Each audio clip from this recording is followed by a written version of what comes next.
Bibliothèque dédiée à feu l'ancien président, des initiatives pour perpétuer la mémoire d'ATT. Feu le président Amadou Toumani Touré, il est décédé le 10 novembre 2020 en Turquie, était un féru du livre. Pour davantage perpétuer sa mémoire et mettre à la disposition du plus grand nombre de Maliens et étrangers au Mali son impressionnante collection de livres, sa famille et son cabinet sont dans la dynamique de pour magnifier l'intérêt pour le livre et la lecture de l'ancien président de la République, 2002-2012, feu le général Amadou Toumani Touré, sa famille et son cabinet s'apprêtent à créer une bibliothèque en son nom.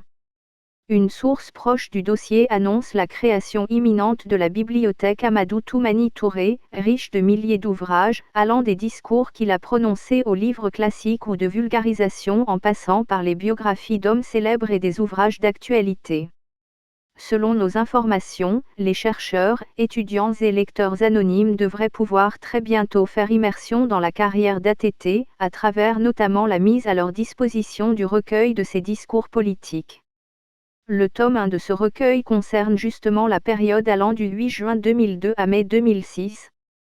Le tome 2 est consacré à la période entre juin 2006 et janvier 2010 et le tome 3 évoque la période entre février 2010 et avril 2012 avec un fort accent sur sa lettre de démission après la violente mutinerie du 22 mars 2012 qui l'a empêché d'exercer ses fonctions et conformément à l'accord-cadre entre la Communauté économique des États de l'Afrique de l'Ouest, CEDEAO, et les mutins de Kati.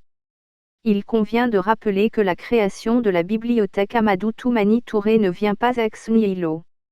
Elle est le témoignage réel de l'amour de l'homme du 26 mars pour la lecture car, de son vivant, et peu de Maliens le savaient, le soldat de la démocratie, malgré son emploi du temps très chargé et ses nombreuses sollicitations, trouvait le temps de lire un livre par mois. Un pari qu'il a tenu jusqu'à son dernier souffle de vie le 10 novembre 2020 à Istanbul, Turquie. Il ne pouvait en être autrement pour cet homme qui avait d'abord choisi d'enseigner les lettres au collège avant de bifurquer dans l'armée.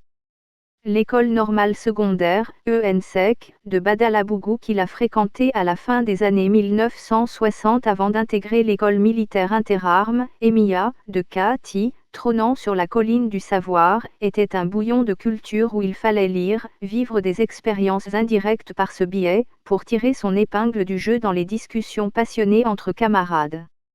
Autre preuve de l'intérêt du défunt président pour le livre, profitant de son exil dakarois, il a patiemment reconstitué sa bibliothèque de Koulouba qui a été saccagée lors des événements de mars 2012.